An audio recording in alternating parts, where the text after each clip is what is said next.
Welcome to 100% Canucks. Landon, Ferraro in Vancouver. I'm John Shannon in the lovely Okanagan Valley for a few days, enjoying some weather, playing a bit of golf. Not playing well, but playing golf. And today, Landon, this is a special show for me. I've known Jim Robson a long time, and he's had a huge impact on my career. He's had a huge impact on the lives of so many Canuck fans, and I'm really looking forward to talking with him.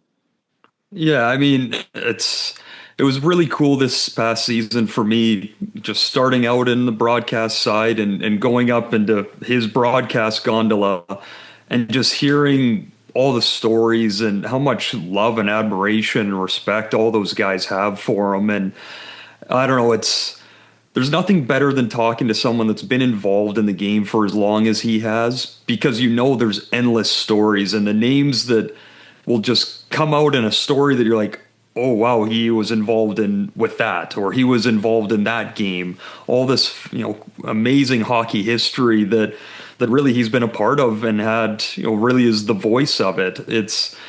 I'm pretty excited to get this one going. Yeah, no,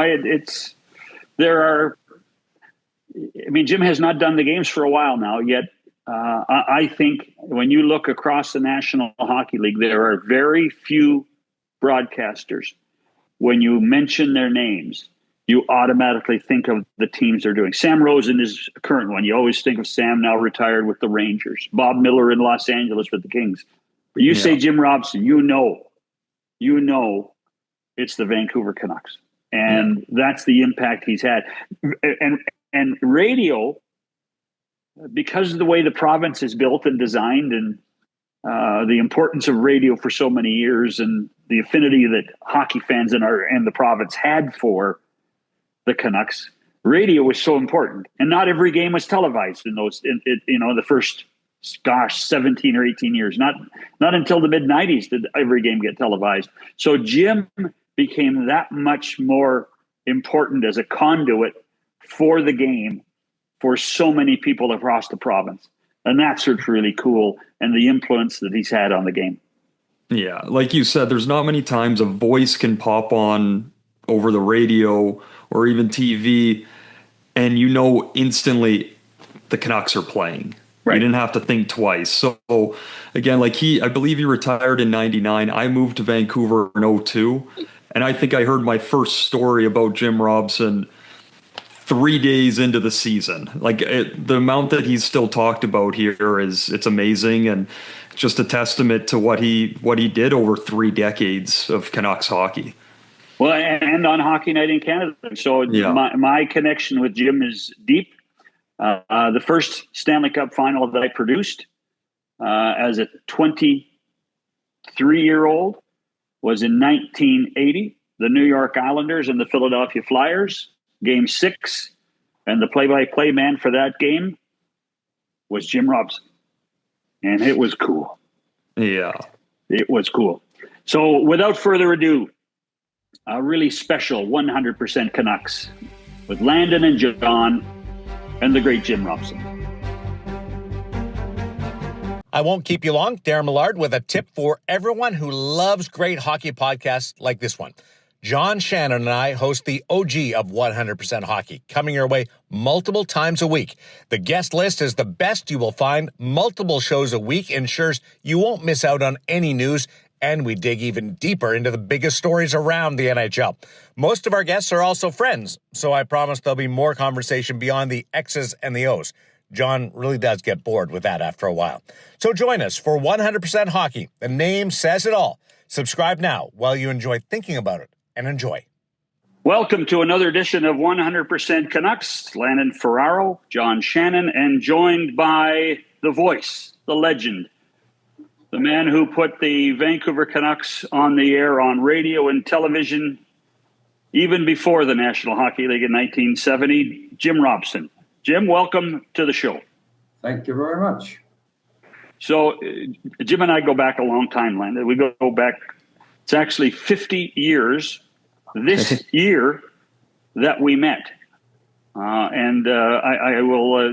don't want Jim to expand too much, but 50 years ago, I was a student at Ryerson in Toronto, and I had a choice of anybody I wanted to do a project on in my first year of university, and I chose Jim Robson. And so I had an opportunity to follow Jim around Maple Leaf Gardens in Toronto, the Odd in Buffalo, and then when I came home for the Christmas break, a couple of games at the Coliseum in Vancouver. So, and for me, that was a dream come true, and Jim and I have been friends ever since. Right, Jim? Right. Yeah, I remember well. I feel like that's a story a lot of people that have gone into media have with you, Jim. It seems like everyone that I run into, especially here in Vancouver, they all have their one or two stories and they can't wait to talk about it. So I'm really excited for this. So thanks again for coming on. Well, I enjoyed your work on the Abbotsford playoffs. Thank you. Yeah, no, I was at the right place at the right time. That's the way it is in this business. And of course, radio, before television even, and then getting a chance on Hockey Night in Canada. And I remember when John put that piece together about me, the next time I was in Toronto, we stayed at the Westbury, was it? The hotel just up the street from the Gardens. Yeah. And I got to the morning skate, and I was in the hotel, and the phone rang. I was having my pregame nap. And John says, well, we were supposed to meet here so I could show you my presentation. I said, oh, John, I forgot. So I jumped out of the bed and got dressed and ran down the street and saw the presentation that John had put together. I guess that would be in the late 70s. I was at a coffee group today. I have a couple times a month to get guys together. The guy next to me was Mike Hall, an old classmate of yours at Ryerson. And of course, a guy who worked for many years with the Canucks in their video presentation. He's a genius in the field. And so your name came up at our coffee break today. Usually there's an adjective between John and Shannon, though, that we don't like to repeat, but that's okay. So, Jim, when you look back at the amount of games you did in the National Hockey League, of course, to me, the most famous one that you called and still gets used today is one that doesn't really involve the Vancouver Canucks, but it does involve a kid from BC, and that's Bob Nystrom's overtime goal in Game 6 in the 1980 Stanley Cup Final. And what made the call so special is the simplicity and the expeditious nature of your call. Nystrom scores. The Islanders have won the Stanley Cup. Just curious, when you get into big games like that, did you plan your, or as I used to say, practice my ad libs? Do you practice what you're going to say, or does it just get blurted out? No, a good example of me not practicing is when Greg Adams scored for Vancouver to put Toronto out of the playoffs in '94. And all I said was Greg Adams about 4 times because I couldn't think of anything else to say. So that wasn't well rehearsed. But that Nystrom goal, that was a very unusual time. I don't think it's been done since, and it probably will never be done again. But the audio on the Stanley Cup Final was shared. I did the play-by-play with Dan Kelly. Kelly would start the telecast, and halfway through the second period, he'd give me a flowery introduction, and I would take over the play-by-play. The next game I would start, and then Kelly would come on in the middle of the second period. It's because the American TV, USA TV, I think it was called, were carrying the games. Then in Game 6, which was a Saturday afternoon in Long Island, CBS Network decided to do the game, which was big news for the NHL. And they didn't want a radio guy from Vancouver on their telecasts, but they did want Dan Kelly, who was the voice of hockey in the United States. And so I got to do Hockey Night in Canada solo, working with Dick Irvin, which he's the encyclopedia of hockey as far as I'm concerned. And so it was a memorable experience for me. And Dan did the American CBS television, but there was a situation. They had a big pregame meeting, and Tim Ryan, who also worked for a CBS station, did the Islander play-by-play, and he wanted to do the game. So they decided to share that game, but I don't think they'd planned overtime. And when they got to the end of the third period, there was a big argument about who was going to do the overtime.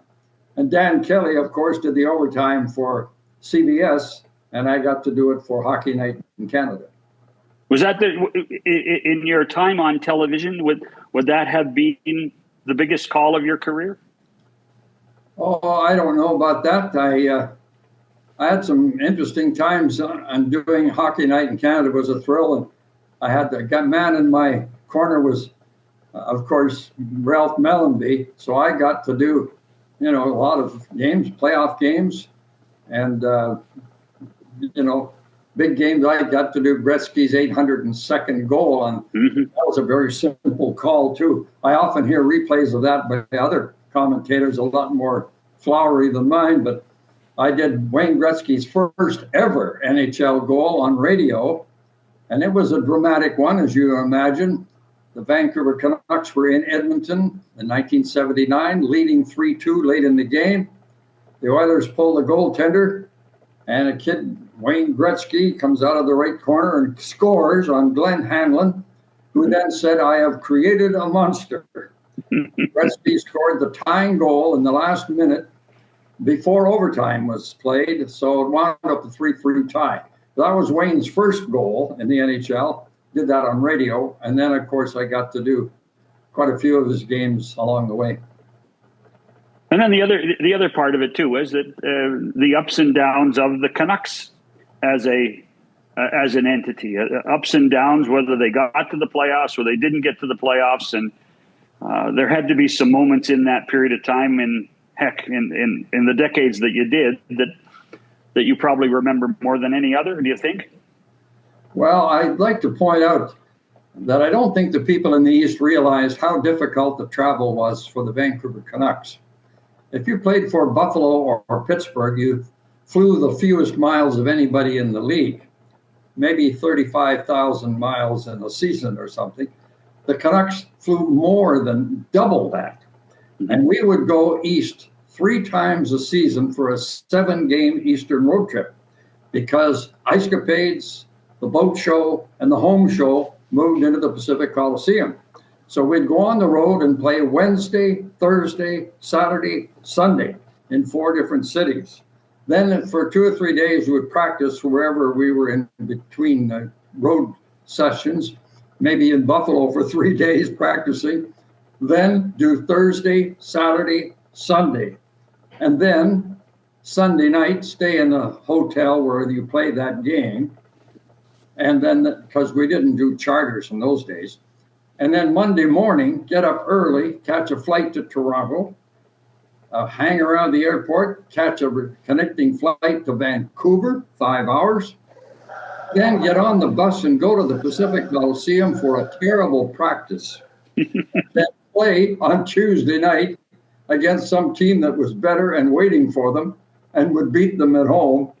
And that was the kind of the travel arrangements that they encountered, especially through the 70s.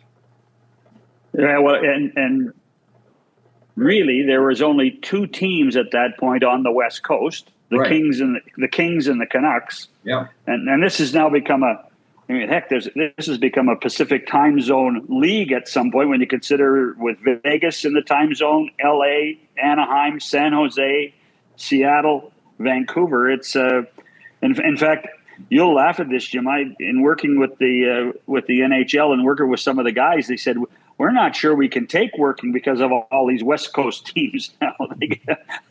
They get tired, and getting home at 1:30 or 2 o'clock in the morning after watching a Kraken game or a Canuck game has become a burden to some of the guys in the NHL office in Toronto.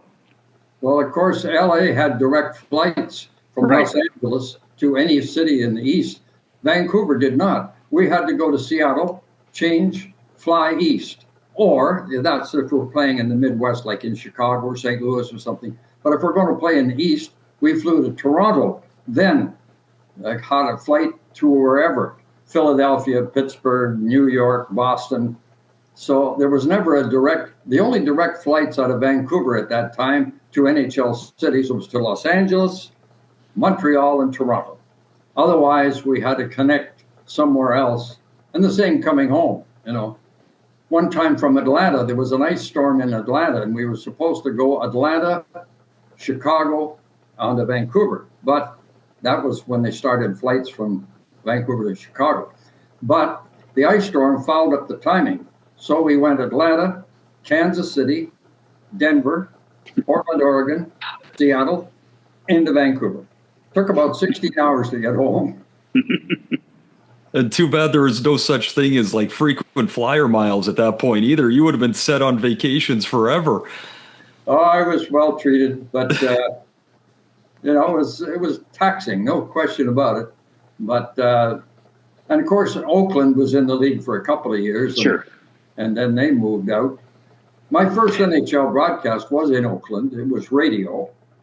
I think it was an audition for Hockey Night. It was in March of 1970. Toronto Maple Leafs were playing the Oakland Seals, and Toronto and Oakland were out of the playoff picture. And I don't think Foster Hewitt wanted to go all the way to Oakland for that game anyway. So I did it for Foster's radio station in Toronto. So I flew to Los Angeles, or rather to San Francisco, and to do the game in Oakland. And the afternoon of the game, I got a phone call, and they said, go to the rink early. The Toronto Maple Leafs have just traded Tim Horton. So I head to the rink. I got a reel tape machine with me. And I go to the Leaf room, and I hammer on the door, and scroll. The trainer comes to the door, and I explain who I am, and I want to talk to Tim Horton. He said, oh, he's busy right now, and slammed the door in my face. So I waited another 20 minutes, and I hammer on the door again. He comes in, no, he can't talk to you now. And now I'm starting to worry. My first NHL broadcast, and I'm waiting for this hockey player so I can interview him. They wanted me to interview Tim Horton for an intermission interview on the radio. Well, finally, the door opens up, and this broad-shouldered guy in a top coat, shirt, and tie walked by, and it's Tim Horton. No media around in those days. No scrum or anything like that. So I follow him because he walked across the hall, and under the stands in Oakland had all the seats for the Warriors basketball game stored. Mm-hmm. And he walked there all by himself. I'm walking behind him, and I call, Tim, no response. He keeps walking. So I keep walking. Finally, he turns around. And I said, I'm from Vancouver. My name's Jim Robson, and I'm doing the radio for the Maple Leafs, and they'd like me to interview you for the intermission on tonight's broadcast. And he didn't say anything, but there were large tears pouring down his face. He had just said goodbye to Dave Keon, Norm Allman, Bobby Bond, probably. I don't know who else. All those Leaf teammates. Right. Bob Pulford was probably there then. And so he was emotional about it all. So I chickened out. I said, Tim, I'm good luck in New York. Doesn't look like a good time to do an interview. I turn around and walk away. My first big assignment, and I don't get anything. So I'm stuck. But I go to Jim Gregory, who made the trade, was the GM of the Maple Leafs, and he was on the road with the team. I had known Jim because he coached in Vancouver in the Western League one year. We used to travel together. So I went to him and told him the story. So he came on live, and we talked about the trade. But we didn't get Tim Horton. Relationships with players different in the 70s and 80s than later in your career, Jim? Yes, I've always admired hockey players no matter what era, a great deal. It's such a great game, takes so much skill, pride, courage. Every hockey player's got courage. Some have more than others, and you can't step out of bounds. And you can't play the game unless you're a great skater. You have to have that extra skill. So hockey players are special, and there's certain character in the game that still comes out. You see it especially in the playoffs. Loyalty to the team and to the sport, and speaking well in tense situations when they're interviewed. And somewhat it's changed, I suppose, with all the media attention, but there's still an awful lot of character involved in people in hockey. So I never socialized with the players. I got to know them better after they retired. Mm-hmm. And I was connected with the alumni. So then I got to know them better. But I always avoided socializing, and I didn't. And when I talked to the players at that time, I talk about golf or their kids or their summer plans or whatever. I just didn't try and burden them with all hockey talk. But I did travel with them all the time. I always had the same seat on the bus, second row, window seat, driver's side.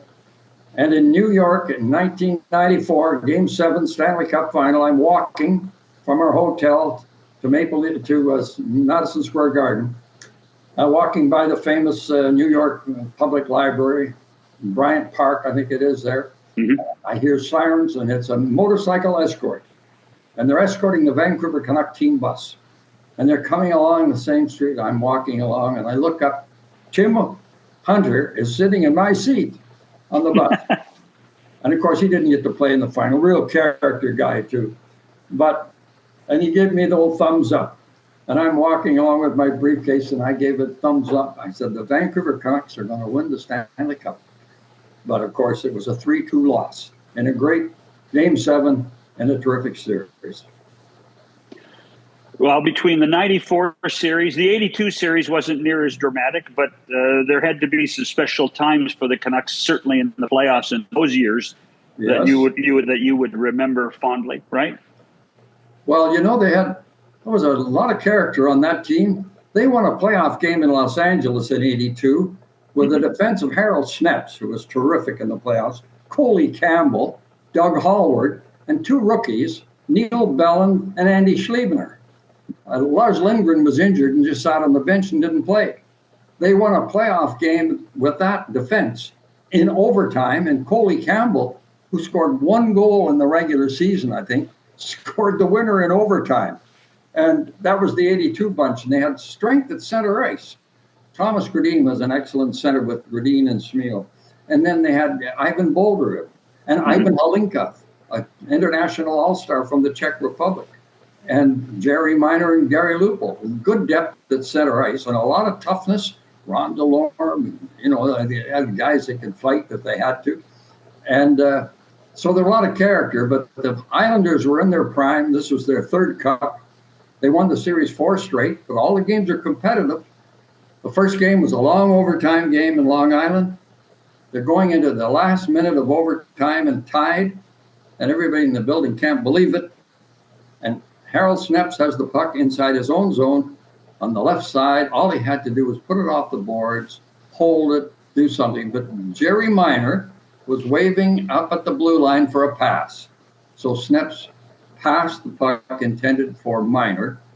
A fellow named Mike Bossy, one of the great snipers of all time, picked it off, snapped a shot off the post and in behind Richard Brodeur to win the game with 2 seconds left in overtime. And poor Harold Snepps was so depressed, he walked the beach that night after the game, and they were really worried about him. And he had a terrific playoff.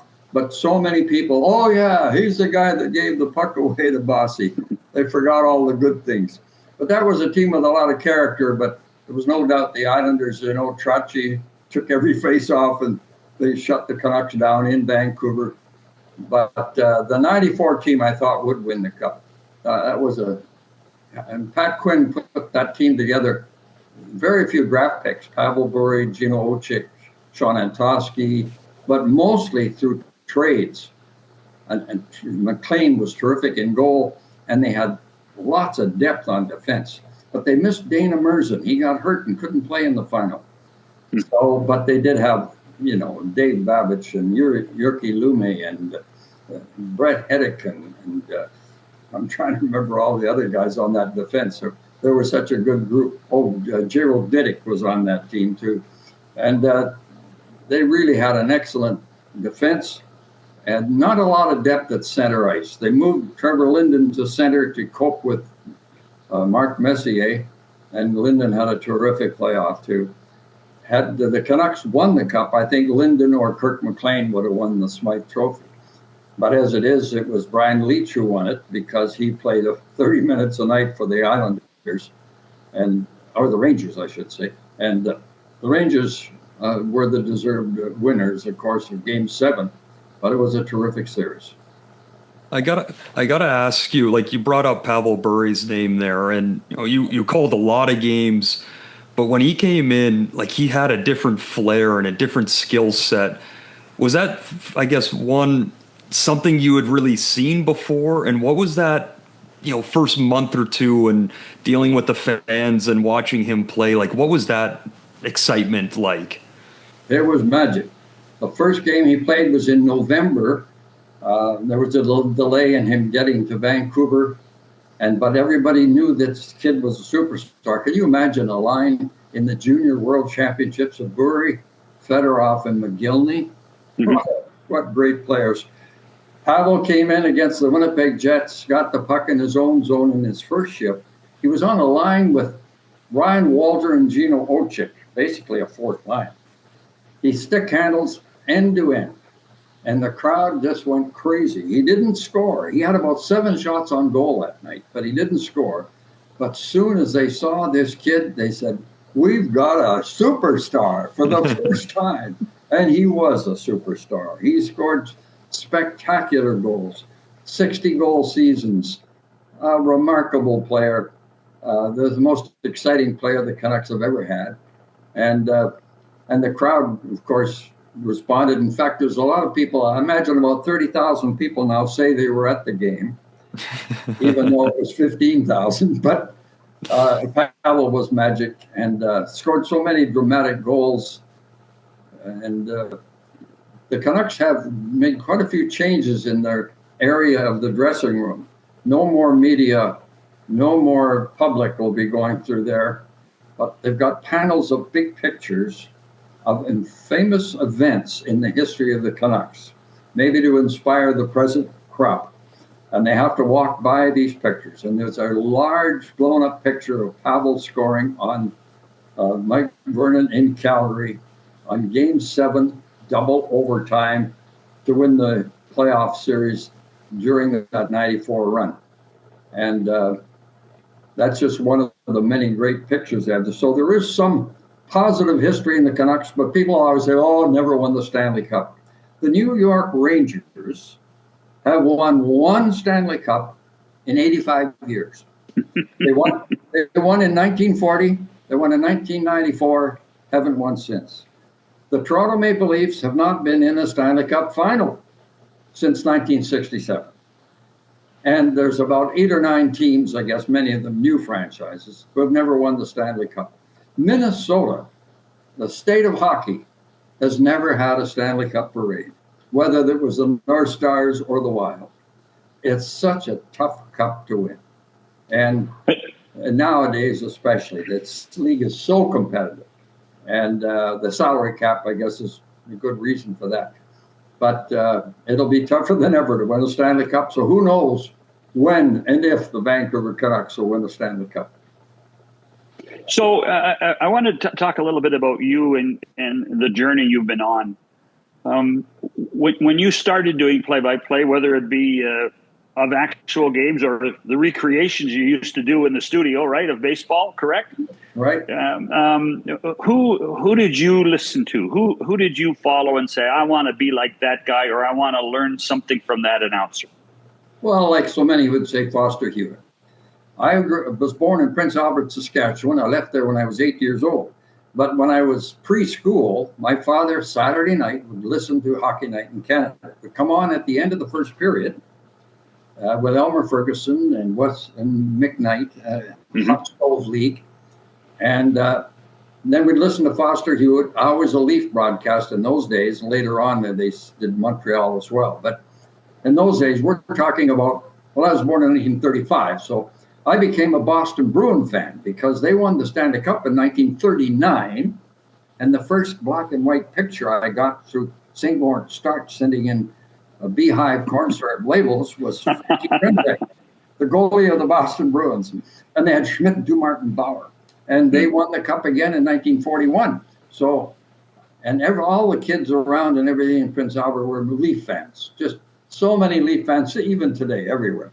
And I got a Leaf sweater. And I didn't like the Maple Leafs, but everybody, the catalog was where you got the sweaters, and all they had was Leafs, Canadians, and Detroit. You couldn't get a Boston sweater or a Rangers sweater or a Chicago sweater in those days out of the catalog.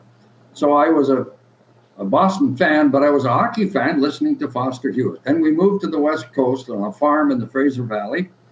So I listened to the Pacific Coast Hockey League broadcasts, the New Westminster Royals and the Vancouver Canucks, and continued to listen to wherever I could find play-by-play. And I always wanted to do it. But you have to be so lucky to be in the right place at the right time. And I was 16. I went into a conference in New Westminster, and I met Bill Hughes, the manager of CKNW, said, I want to get in radio. And he said, come back and see me when you're in grade 12. And I did. He gave me addresses of 7 radio stations and the name of the managers. And he allowed me to use his name as a reference. And I wrote letters. Some didn't even reply. Only one gave me an opportunity to work, CJAV in Port Alberni. So I went over there and I got $100 a month. And their sports announcer, a man named Bob Hall, who became legendary in salmon arm basketball, Bob left Port Alberni to move up the ladder to CHWK Chilliwack. So they said, go ahead and do the sports. I'm 17, no experience, didn't even graduate from high school, and now I can do sports on a radio station. And they had basketball, and it was good basketball. The Alberni Athletics, one weekend, a fellow named Elgin Baylor, one of the great NBA players of all time, played 2 games in the old Alberni Athletic Hall for a team called Seattle Westside Ford. He was transferring from an Idaho school to Seattle University, so he had to sit out a year. And he scored 34 on a Friday night. He scored 38 on Saturday night. And there was no time clock, of course, no 3-point shot. Elgin Baylor. So it was great basketball. So they said, go and do the basketball. So I did 4 years of basketball. But then the lacrosse announcer in Nanaimo, Larry Thomas, got in a contract dispute, wouldn't do the lacrosse. So on short notice, they got a phone call, said, could you do lacrosse? I said, yeah, as a kid, I saw some lacrosse games. So on Saturdays, I would drive from Port Alberni to Nanaimo, do a lacrosse game with the Nanaimo Timbermen, the first team to win a Mann Cup in the East. Mind you, with quite a few good Eastern guys in the lineup. But so I did lacrosse. Then I'm in a baseball team sitting in the dugout because that's where I was most of the time. And the catcher from the Alberni Athletics baseball team, Ted O'Kranitz, says, my brother-in-law is a sports announcer in Vancouver, and he's going to hire an assistant because they're going to do the Lions football, Mounties baseball, and Canuck hockey. And you should apply for the job. So I wrote a letter to Bill Stevenson in Vancouver, and I got the job. So now I'm in a good station that did a lot of sports.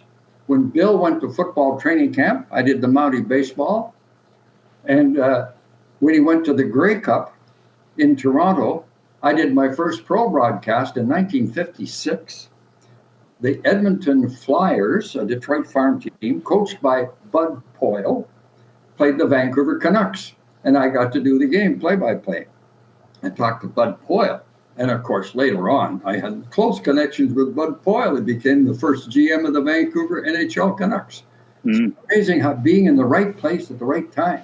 In 1960, Bill Stevenson goes to CFRB Toronto. So move into his chair. For 5 years, I did the BC Lions, Vancouver Mountie baseball, Vancouver Canuck hockey, 4 little kids at home, but I'm on the road all the time. I mean, it was unbelievably heavy schedule, but right place at the right time. So I got to tell you, just as an aside, Bob Hall grew up in the South Okanagan. Yep. And he was an orphan. Oh. And my mom and dad looked after Bob Hall. And so when I graduated Ryerson, Jim, I had 2 job offers. One was to be the sports director of the Big R in Salmon Arm for $8,500, or an associate producer at Hockey Night in Canada for $17,000. Well, you were in the right place at the right time. I was at the right place at the right time, and so it was Bob. And of course, I mean, I ended up working at CFRB as well, and worked with Bill Stevenson for years, and we became great friends. And of course, Bill had a lot to do with Dave Hodges' career. Yes, he did. And Bill was very strong on preparation. And I have always followed that. You know, I had to watch the warm-up. And I used to do a lot of preparation on the day of the game. And my game notes were kept, boxes of them I had. And when I did the play-by-play, I kept the summary as the game went on because I had to do a wrap-up at the end, and it was all right there in front of me. So when a penalty came up, I put a little number beside the minutes so they knew how many penalty minutes there were for each team. And I put all the scoring summary. And then in recent years, I've been tearing out individual game pick and giving the sheet to a player involved. Jim Rutherford, the president of the Vancouver Canucks, have a sheet from my game in Detroit about 1977, I think it was. Jim Rutherford's a rookie goaltender with the Red Wings, and he beat the Canucks. So he could look through that and see his teammates' names and everything. I get Rick Tocchet. I gave him one from a game in Philadelphia, his rookie season. I think it would be about 89, maybe something. No, 87. 87. The score was 13-3 for the Flyers. It was a two-pager because there were so many penalties. Tocchet scored in the first period, but it was his second NHL goal. It wasn't his first, but it was his fourth NHL game. I don't know where he had his first goal, but he had his second one against the Canucks. So I tore out those sheets and got it to Rick Tocchet. So I like doing that because I kept all this stuff, but a lot of it was preparation all along the side. And I like to think I was the first to rank the penalty miss, the goaltending averages, power plays. The league used to put out the stats Mondays in alphabetical order. Boston was always at the top. It wasn't so you had to go through them to put them in order. So, like, which is the best power play percentage? If you say the power play is 28%, you think, well, that sounds really good, but you don't know where it is in the league. But if you say they get the fifth best power play in the league, that means a lot more. So I started to rank it, and I put that in my early sheets. And all that kind of information was preparation. So it was right there at your fingertips. So, as you just went through your whole story there's a lot of people you met along the way that helped you. And, talking this year, being up in your broadcast booth and getting to hear stories and seeing all that, but hearing John Shorthouse and these guys talk about, the help that you, passed along the way. Like, is that something you always took pride in? Just like you hear players helping the young guys coming up. Like, did you have fun doing that as well? Oh, very much so. I think, especially in Vancouver, we've had such good.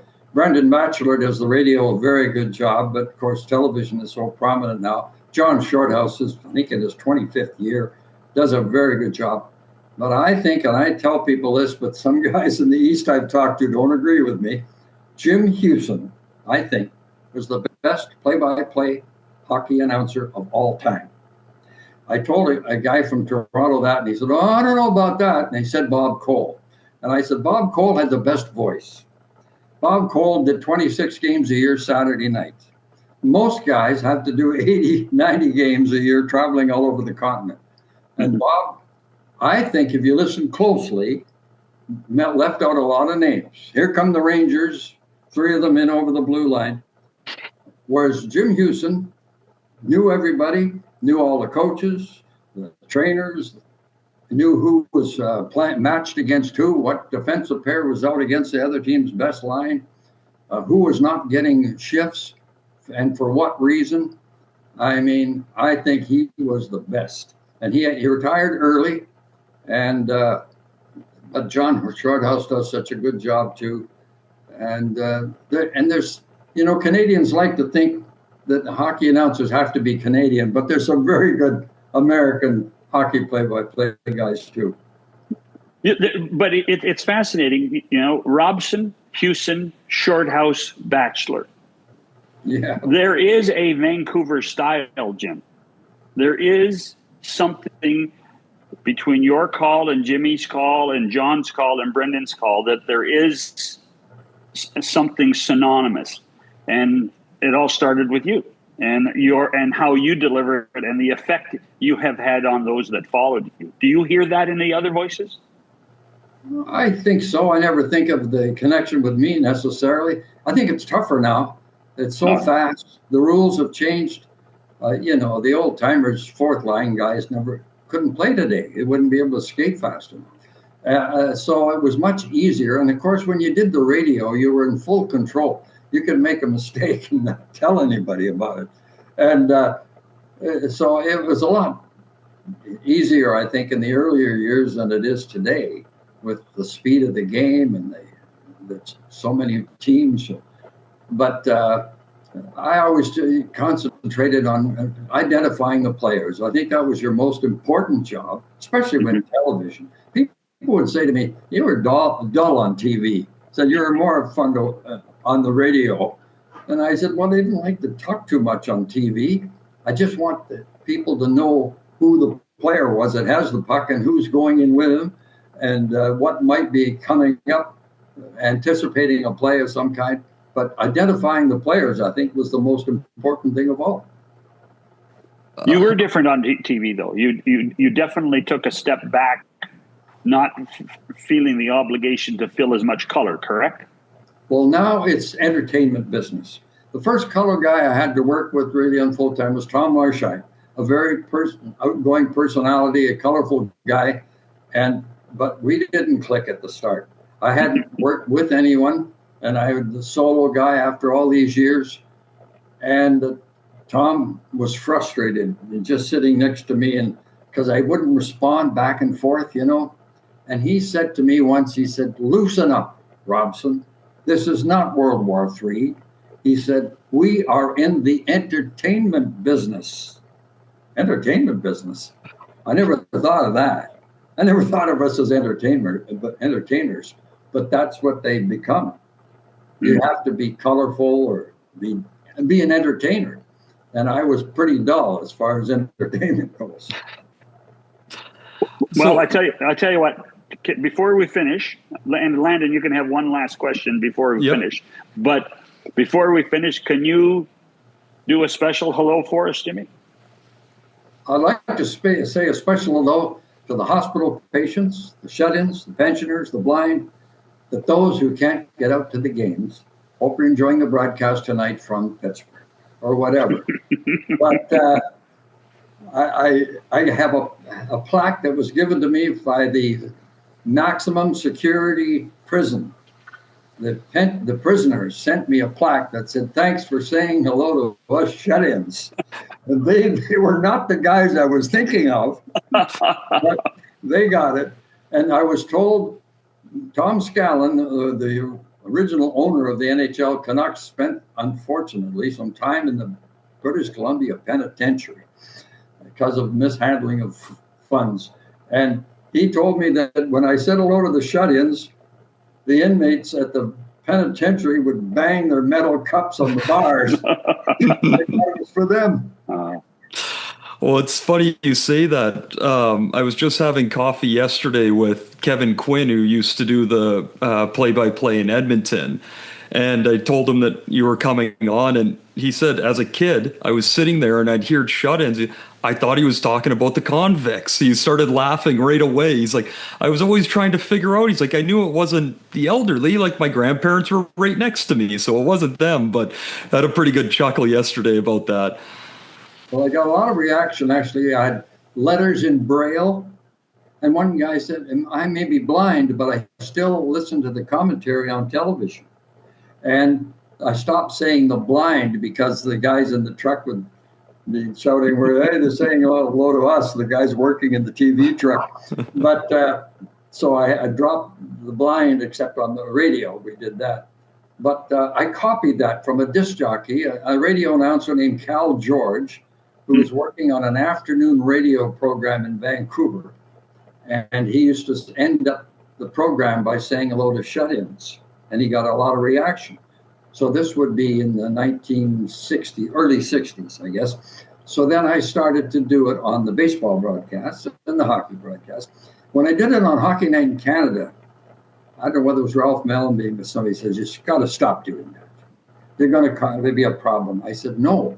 If I say hello to Uncle Harry in the Moose Jaw General Hospital, we've created a problem. There's going to be a lot of Uncle Harrys that have to be acknowledged. But if you just say hello to the hospital patients and shut-ins without mentioning individuals, then that's okay. And I just kept doing it. So it got a lot of reaction, and it was a positive thing, really.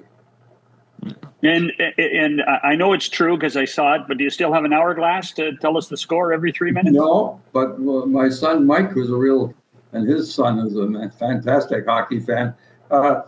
Mike gave me a little hourglass that had sand in it, and it's 3 minutes, I think. And if you looked at that and the sand was out, you gave the score and turned it over.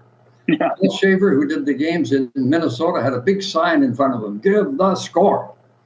I was at a hockey game at UBC one time, and I'm coming back from the game with a friend in the car, and we're listening to a Vancouver Giants hockey game, and it's going on and on. We're trying to figure out who's winning. And I said, let's time how long it is without the score. 12 minutes without giving the score. The most important thing of all. And that's what the Brendan Batchelor is so good on the radio. The score, the time, the teams, tying in the player to the team. It's not just a bunch of players' names. If you don't follow it closely, you don't know which team they're talking about. So all those little things like that, I think, are important. But the score is the most important thing of all. The other thing, Landon, you got to know about Jim was when Jim was doing play-by-play on Hockey Night in Canada, he's the only announcer that wanted the key to the truck open all the time so he could hear the director and hear the producer. Some producers were louder than others, and hear the activity in the TV mobile constantly and would not be distracted by it, which to me I found absolutely amazing, Jim. Well, the technician, the crews were so good. Well, you had such good ideas in your openings and everything. And the crew, the guys in Toronto, the two great cameramen they had, they went down in that 1980 Stanley Cup final that you mentioned earlier. Yep. They went in because Hockey Night wanted a separate audio.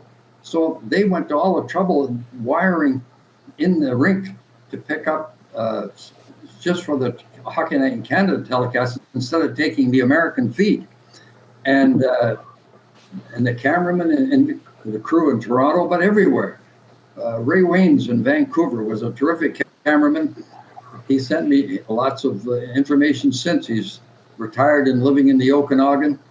And he had a lot to do with camera locations in the new arena and things. And such good technicians that never got any recognition, really. And but I did enjoy listening to all the things that were happening. And later on, when I stopped playing, I got to sit in the truck at a game in Vancouver and watch the action. I think Larry Brown was working on the truck, and there's so much goes into it behind the scenes that doesn't get recognized by the public. It's one of the coolest things. Like this past year for me, obviously being my first year and doing the panels, and as soon as the second period's done, I was done really. But I'd always go sit down in the truck, and I mean, there's so much to listen and learn from and see all of it, how it all comes together. It's pretty impressive. Yes, it really. And of course, today television with all the replays, and there's so much. I'm in a seniors home now. My wife and I are, and I watch a lot of sports. And this women's tennis I've been watching, and the Blue Jays. And I thought the baseball game that was played in Denver, the Colorado Rockies, it was a terrible embarrassment to baseball when the Blue Jays win 20-1, and the last 8 runs in the 9th inning are against a catcher who's lobbing the ball. It was, I can't believe that this would happen in a major league sport. And it's happened in baseball with the game has changed so much with all these pitchers. No one pitches 9 innings anymore. And by the time they get to the 9th inning, there's about 8 pitchers that have been through the ball game.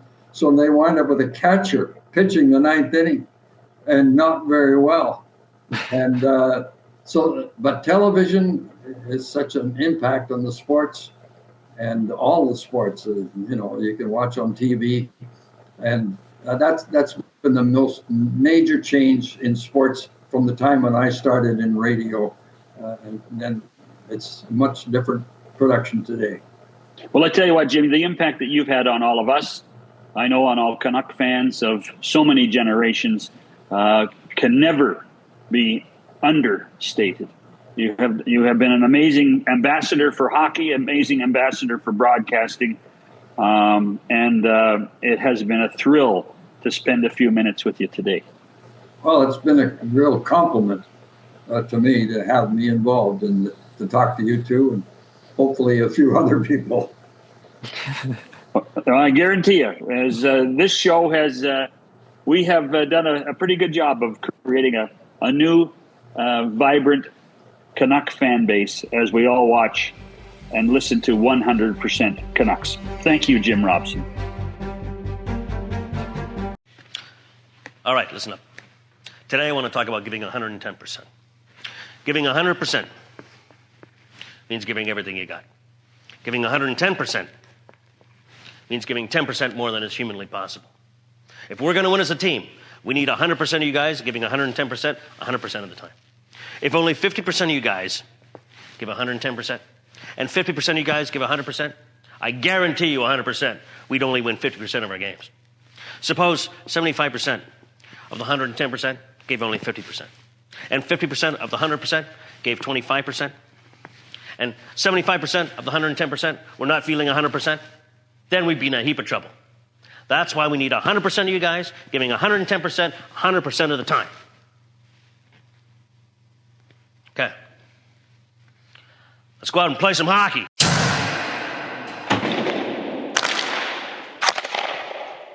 You know, Landon, I got to tell you, I almost felt guilty. We probably could still be talking to Jim for the next day. I think Jim, when in setting the interview up, he says, "Well, what are we going to talk about?" I said, "Jim, are you kidding me? All we're going to do is we're just going to say your name, and then you can start talking." And that's the way. And you know what? I guarantee you, 100% Canucks will have Jim Robson back at some point. Just tell a few more stories. I can't wait for it already. I mean, again, we were saying it before. I said it before he got on there. Like, the amount of history that he's been involved with in the game, but not even just hockey, like getting to learn about how he got started. He's doing 4 different sports. You always hear people say, like, you just say yes. Just keep taking the opportunity every time it comes up. But you could see how much fun and how much passion he had for talking sports and being that in between the game and the listener and all of it. I mean, just to jump ahead, but like his story about Tim Horton when he gets traded and it's his very first game, like his first game is dealing with that situation and he sees this, giant in the game with tears in his eyes. And at that point realizing, you know what, this isn't the right time to do that. And I think because he understood things like that, like he kept getting more opportunities and people wanted to talk to him. And I mean, you could listen to him or I could listen to him all day. That's for sure. That was awesome. And I tell you what, he sounds the same. Jimmy's 90 years old. He's 90 years old and he sounds the same that I remember listening in my transistor radio under the pillow in 1969. And that wasn't the NHL Canucks. That was the Western League Canucks that Joe Crozier coached. So it was truly special. So I'm glad we had a chance to do that. I hope people enjoyed it as much as you and I did. And actually, quite frankly, I don't care because we had fun. we had fun doing it. Next week on the show, we've had a few notes from people who have become listeners and subscribers, and thank you very much for that. They've said, can we try to get a few alumni on? Yes, next week, summertime, we'll give the regular Canucks a break. Next week, we're going to talk to Tony Tanti. And Tony Tanti is going to be on the show. We'll talk about his time and, of course, being traded from the Blackhawks to the Canucks and all the pressure that was put on Tony and how much did he know. I mean, listen, this guy was a dynamo as a junior hockey player in the OHA and then was arguably one of the top 10 greatest goal scorers in Canuck history and had a great shot and could go to the net. So next week on 100% Canucks, it's Tony Tanti. For Landon Ferraro, I'm John Shannon. We'll talk to you in 7 days.